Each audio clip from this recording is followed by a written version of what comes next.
What's up, everybody, and welcome back to UnWrapped. It's me, Tasha Pierce, and this has been another long month of a week in the distorted republic that is the United States of America. Thank you for joining me here at the intersection between pop culture and common sense. And yeah, it just gets wilder and wilder every flippant week. So yeah, this week was no different. So besides the fact that we still have immigrants over in El Salvador, we'll say 3 out of 4 of them should not be there. So we learned that. And we also have learned that the United States Supreme Court has gotten involved with the Kilmar Abrigo Garcia case. We're going to talk a little bit more about that one later, but that was the father who was quote unquote mistakenly shipped off to El Salvador, and he has been ordered to be returned, and the Trump administration is waffling on that, even to the point where the United States Supreme Court has ordered his return, and the Trump administration is still trying to play word games. But again, we'll get into that a little bit later. The big story this week was the flipping tariffs. It was the tariffs, because last week, Donald Trump put just the most ridiculous tariff plan together for damn near every nation in the world, except for Russia. I digress. Yeah, and China got the worst of it, of course. China was facing, at last glance, they were facing tariffs at least 145% on the goods coming to the United States. And Beijing said, okay, well, we see your 145%. We'll raise ours to 125%. And that is really just like speed running through everything that happened over the last week as it pertained to those dumbass tariffs. Didn't put any on Russia. So he put these tariffs on most countries. Like I said, China responded immediately by putting reciprocal tariffs on the United States. Now, understand this. Donald Trump and his administration, the way they like to play with words, they are calling the tariffs that Trump put on these countries reciprocal tariffs.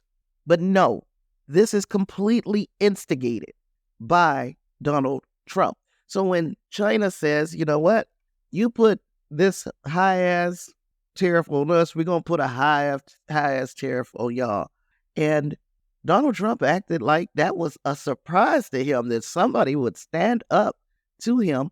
So then he ups the tariffs on them, and they up the tariffs on us. In the meantime, the rest of the world is slowly pulling away from the table with the United States. They are making other plans about what they're going to do for trade over the next foreseeable future at the absolute least. But this could be permanent damage that has been done to the reputation of the United States. We've got the Trump apologists, because, Donald Trump is known to make a decision in the heat of the moment and then pull back on that decision. But this tariff shit, you can't really call this heat of the moment, because he's been talking about these tariffs since the campaign trail. So the tariffs should come as a surprise to no one, to absolutely no one, not even his constituents. What comes as a surprise to me is, after hearing leading economists, people who know their shit, after hearing from all of these people from all walks of life, from all sides of the aisle, Donald Trump still said, it's a great idea to put these tariffs on and to take the whole world on this insane roller coaster that I'm going to take you on. And he puts the tariffs on, and he doesn't get the response that he's looking for. People are trading their stocks, their bonds, their dollars. They're like, we are one step away from abandoning the dollar as the world currency. Once these little things start getting to him, Donald Trump, as one big F you to the entire system, warns his cronies, warns the people that he is beholden to, that he is going to drop the tariffs. He put a post up on Truth Social. It's another thing about this whole distorted republic that we call something that peddles and lies every day, Truth Social. So he puts on Truth Social, this will be a great time to buy, put his little initials, DJT. A few minutes later, he lifts the tariffs. If you were able to jump in at that time, you probably made a lot of money. Probably made a lot of money on the stock market.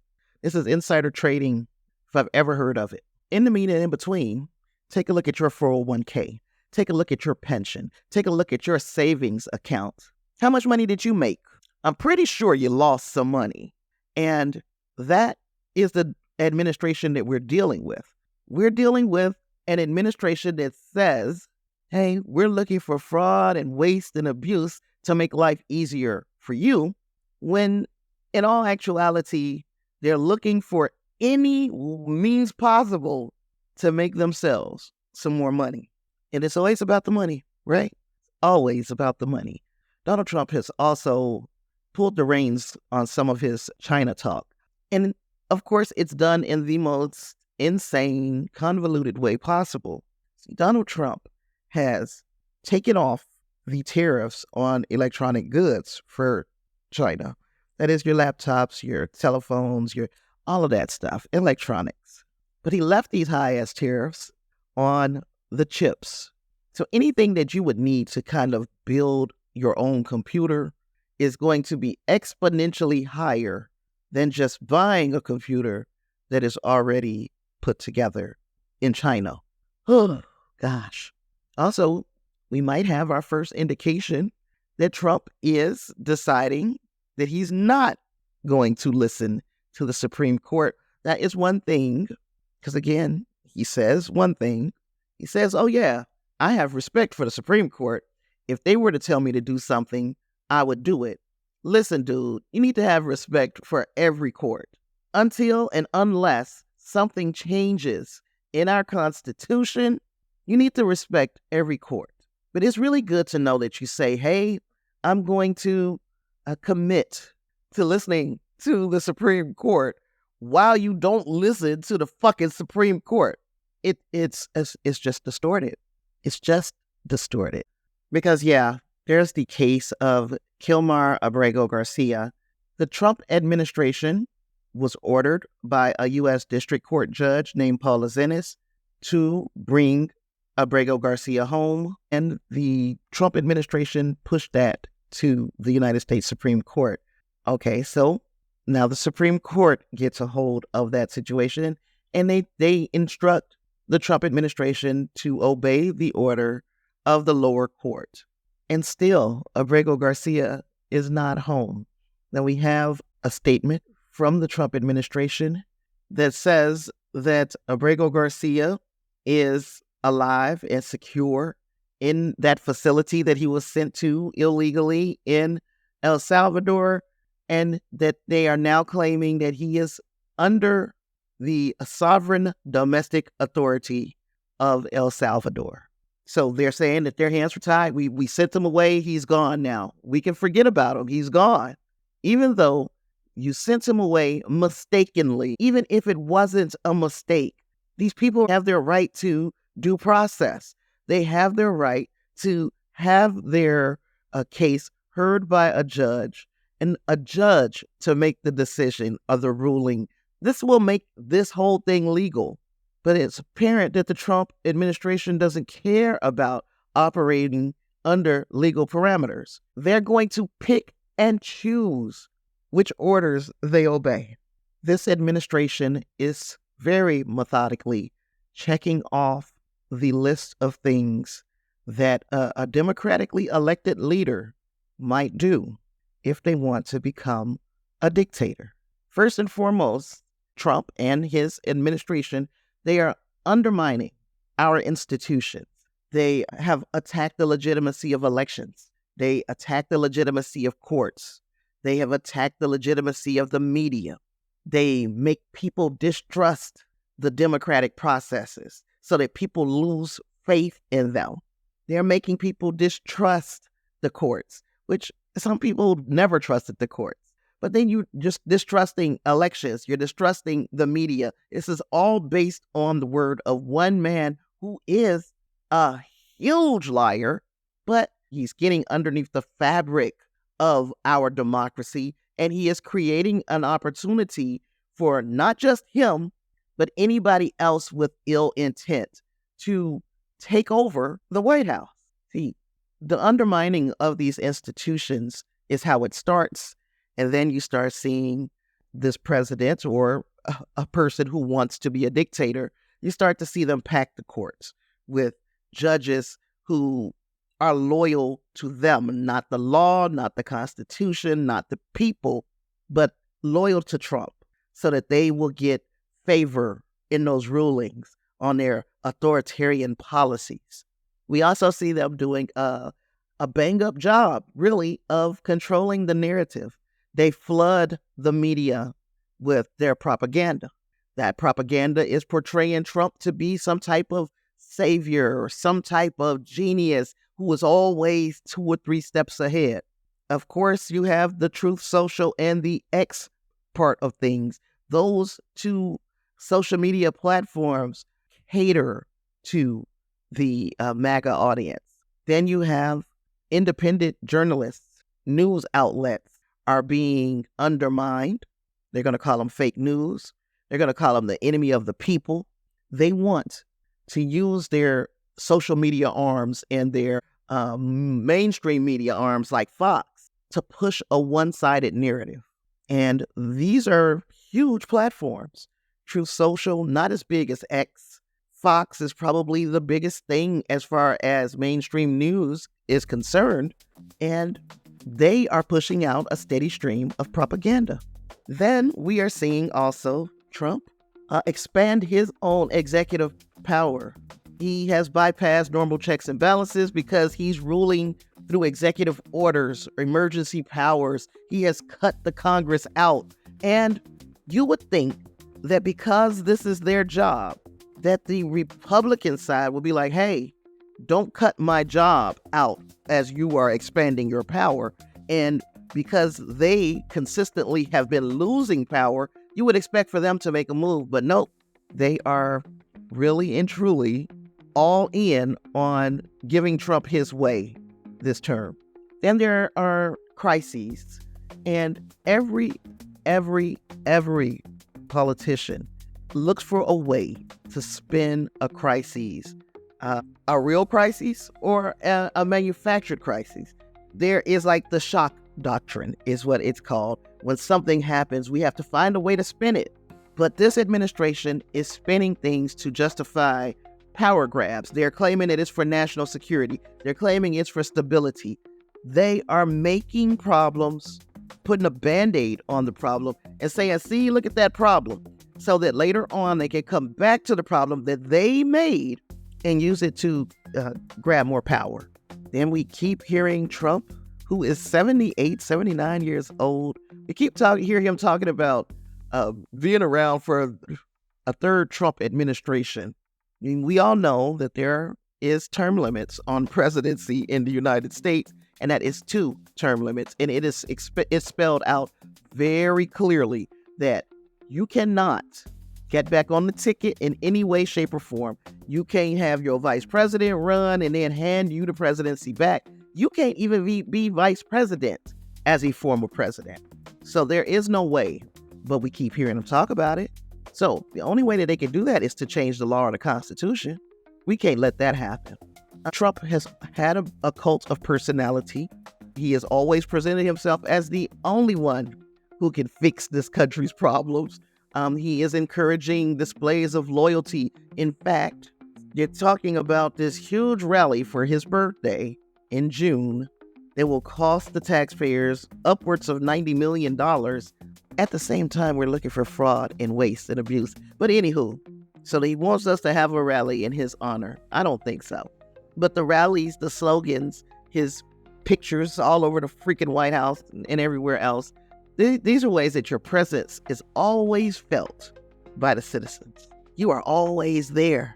And of course, then there are the conspiracy theories that suggest that there are enemies plotting against the administration. Something that people don't seem to realize is that they also play economic games. And so while many of us are walking around lamenting at how stupid our president is, one of the steps of becoming a dictator is controlling the economy. And if nothing else, the last week demonstrated that he has a lot of control over not just the U.S. economy, but the world economy. He has created economic instability, and watch, he might use that as an excuse for more power. He's going to reward loyal businesses. He's going to punish the businesses that don't cooperate. Going to nationalize industries. Did you hear Howard Lutnick? Is that his name? Howard Lutnick? I always forget this nut's name. Howard Lutnick. I think that's his name. When he was on one of the Sunday shows, and he was talking about how exciting it was going to be to bring these jobs back to the United States. You know, like in China, where they have these little tiny screws and little tiny screwdrivers, and they're screwing that screw into making that phone. They want to bring that to the United States. And I'm like, who the hell wants those jobs? Who wants that job? That does not sound like a job I could even do. My hands shake too much. I couldn't do the job. I can't see. I couldn't do that job. So what's the point of bringing jobs here that nobody can do? But that's because they would nationalize that industry. If they were to get all these jobs to come back here, they would attempt to nationalize those industries. So manipulating elections, we see that quote unquote SAVE Act is working its way on through. Worked its way on through Congress. It's going to be on Trump's desk sooner rather than later, probably. And that is changing voting laws to favor their party. That is another way to rig the system. Voter suppression, gerrymandering. They're already working on the next election. They've also announced that, hey, you guys like to talk shit about this El Salvadoran prison. Well, if you keep it up, we're going to send American citizens over there. For what? For what?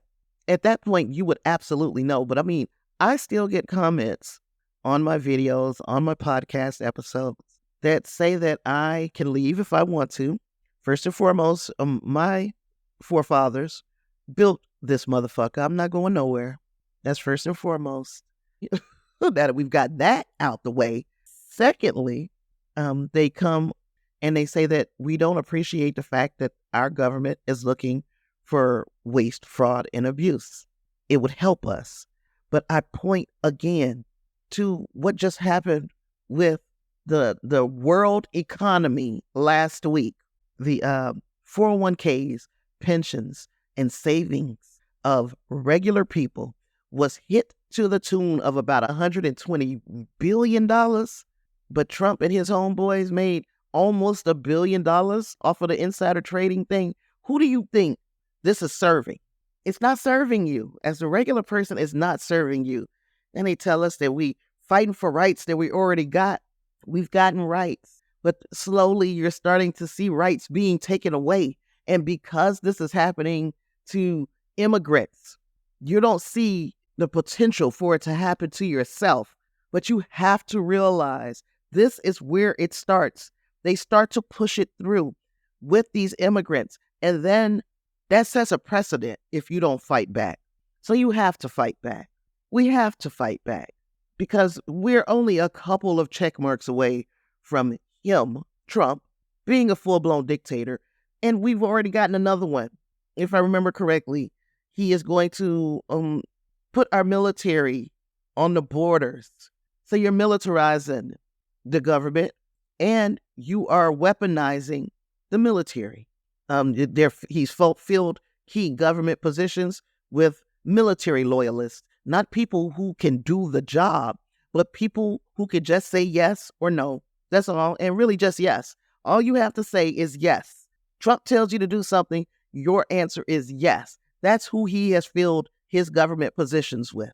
He's using law enforcement and the military to crack down on protest and suppress resistance because of the horrible way that they're treating immigrants who resist and who protest. Yeah. And then when you start talking about private militias. He pardoned all of the January 6th insurrectionists in one swipe of the pen. That is his private militia. They feel like they owe him. So he's got a private militia. He's got the military. He's got arms of law enforcement, the U.S. Marshals, ICE, the FBI. He has all of that at his fingertips to use to suppress us.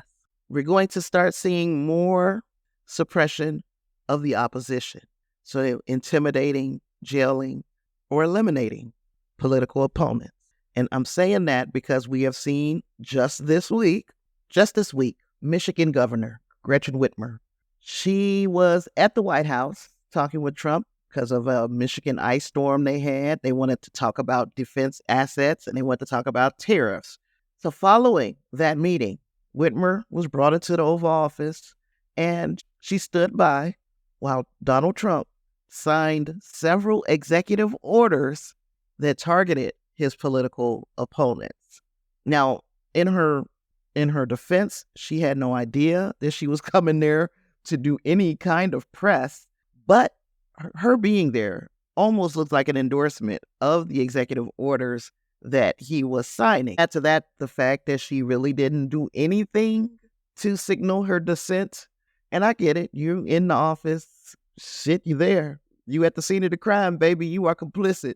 But yeah, he signed those orders on Wednesday that was attacking 2 aides who criticized him. That's it. All you got to do is criticize him.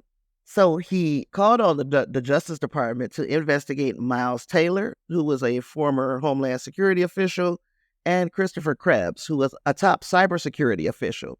And both were appointees in Trump's first term. So these two people who have been outside of Trump's immediate purview for at least 4 years, they have been brought back, and we're going to use these executive orders to target these men. So look, this is what I'm saying. There are so many on the list that he's already checked off that he is about to be a dictator. And yet his followers, Trump's followers, they don't have any clue that any of this is happening. So here are the steps again. And I always come back to these steps. Number 1, undermining democratic institutions. Number 2, controlling the narrative. Number 3, expanding executive power. Number 4, build a cult of personality. Number 5, suppress opposition. Number 6, militarize the government. Number 7, control the economy. Number 8, manipulate elections. Number 9, civil liberties. Destroy them. Destroy all the civil liberties, which is limiting free speech and assembly under the guise of quote-unquote national security, monitoring and controlling internet access. Do not let Starlink become the face of our internet access in the United States, because we will be shit out of luck. But they will monitor and control our access, and it's going to make it easier to spread propaganda, and it makes it harder for us in the opposition to organize. And eventually, they could implement mass surveillance on citizens using data to target dissenters. And then there's only 2 steps after that, y'all. That's declare absolute rule. So that means he can stop at any time and say, there have been credible threats or internal chaos requires us to temporarily suspend democracy. Martial law. Now, we need to write this Constitution to solidify our control and purge anybody who could challenge their authority. That's it. At that point, he would have absolute power.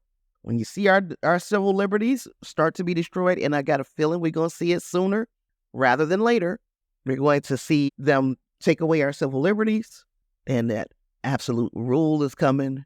And then at that point, it's absolute power.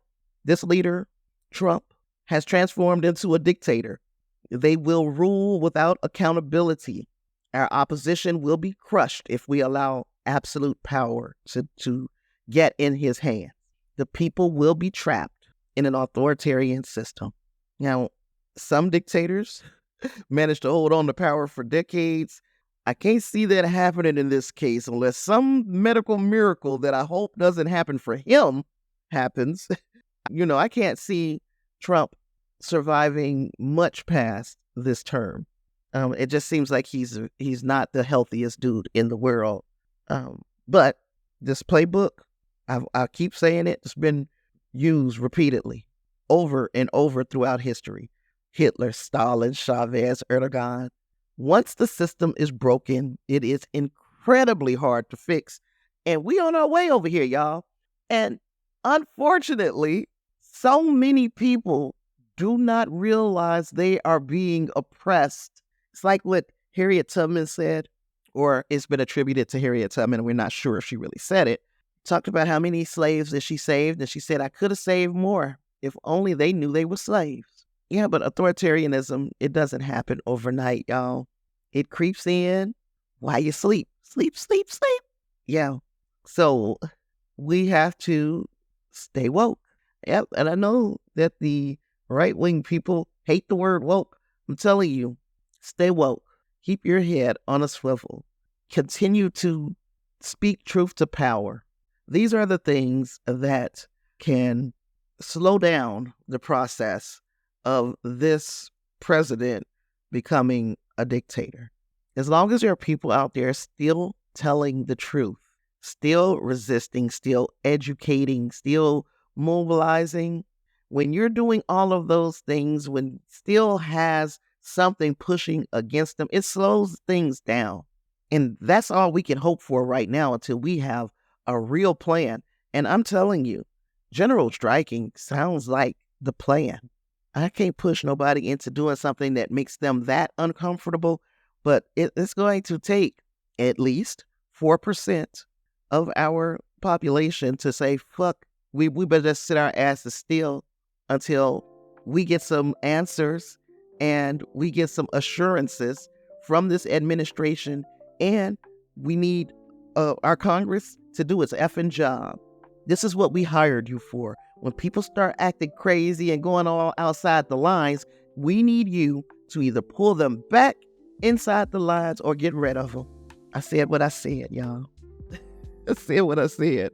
So y'all let me know. Send me an email at snapaftermoviestv@gmail.com.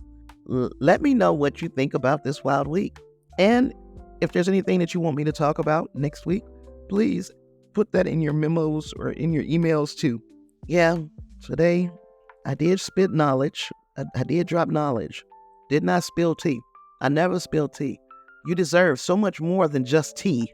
We need to have these adult conversations, and we need to include people who don't have these types of conversations. I think I kind of keep things ground level.